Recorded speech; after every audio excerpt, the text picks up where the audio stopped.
Hello, I'm Tejashree.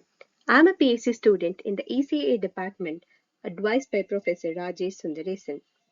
In this presentation, I'm going to talk about our work on oral cancer screening using AI. Now, let us look at the problem statement. India contributes to one-third of the global burden of oral cancer, and it is among the top three cancers in the country. Screening for oral cancer at early stages improves overall morbidity and mortality.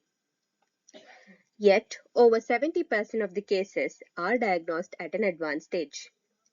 Clinical visual examination is a usual practice in oral cancer screening.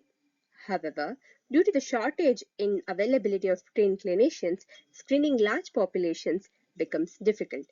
As a solution, technology has been used in the recent times. Especially, AI for oral cancer screening research has garnered significant importance due to the potential it holds. In this presentation, I would like to talk about our work where we train AI models and embed them in a mobile app which is used to capture oral cavity images on which AI model processes and gives result in real time. This would help the users of the app, that is, the field level health workers, in the detection of precancer and early stage cancers and in appropriate patient triaging at the grassroots levels.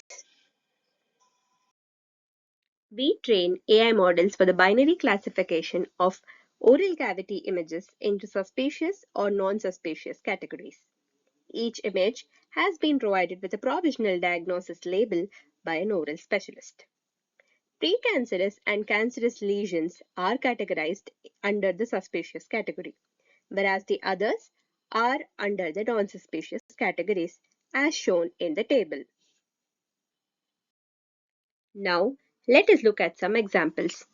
Images presented on the left-hand side of the screen belong to the non-suspicious category, whereas the ones on the right-hand side of the screen belong to the suspicious category.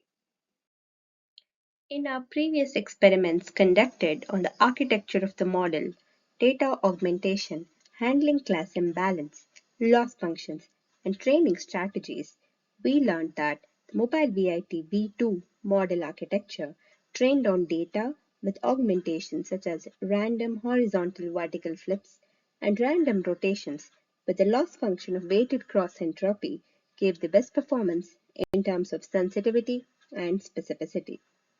With this as the baseline model, we moved on to testing on the external validation data, which is also referred to as the field data. Between the two data sets, we observed significant domain shift as seen in the histograms of the RGB channels of the source and the field data on the left and the right hand sides of the screen respectively. Due to the domain shift, the trained model had reduced specificity and thus reduced accuracy on the field data. Also, the field images had an additional EXIF metadata flag on orientation that affected the way images were read and processed. There are 8 values that can be assigned to the flag depending on the orientation of the camera during image capture. A flag-dependent rotation and flip correction is applied during image reading.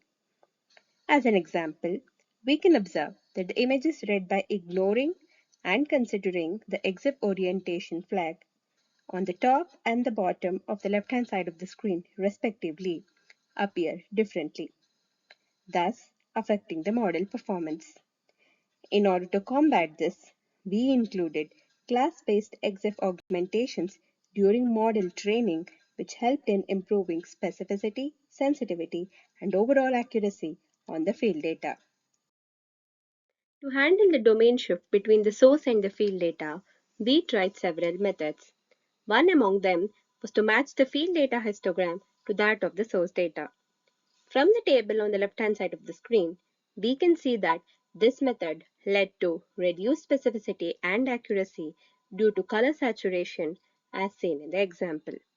Next, we tried white balancing of both the source and the field data. The process included resizing the image and then normalizing the RGB mean to 128, followed by applying the EXIF-based augmentations during the data preparation phase. One such example of the pre-processed image is shown. The training process included burning 25 epochs before storing the model with best performance on the validation data. This method gave good performance on both the source and the field data, as can be seen from the tables on the right hand side of the screen. We used cosine scheduler with warm restarts and trained the models as described for 500 epochs.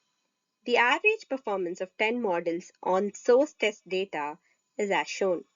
The model with the best metrics had a sensitivity of 83.32%, specificity of 88.70%, and an accuracy of 87.81%. These models also had similar performances on the field data, with the best model having 88.89% sensitivity, 83.31% specificity, and 84.05% accuracy.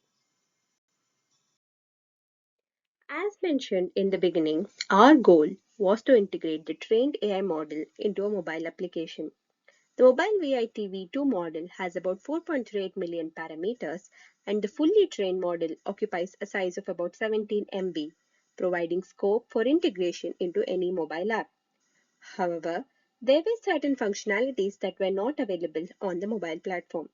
We had to make changes such as using libraries like OpenCV that had both computer and mobile implementation for all the image processing tasks, and choosing specific functions such as using bicubic interpolation without corner alignment instead of the one with corner alignment for image resizing. This helped us obtain a matched performance across both the platforms. Further, we want to develop AI models for risk-based multi-class classification, focusing on the detection of high-risk lesions. We also plan to perform multi-reader multi-case analysis for the developed AI models by statistically comparing performance of AI models with that of human specialists. We aim to obtain certification for the developed AI tools to enable their widespread usage in the real-world settings. I would like to end my presentation with a few images from the field. Thank you.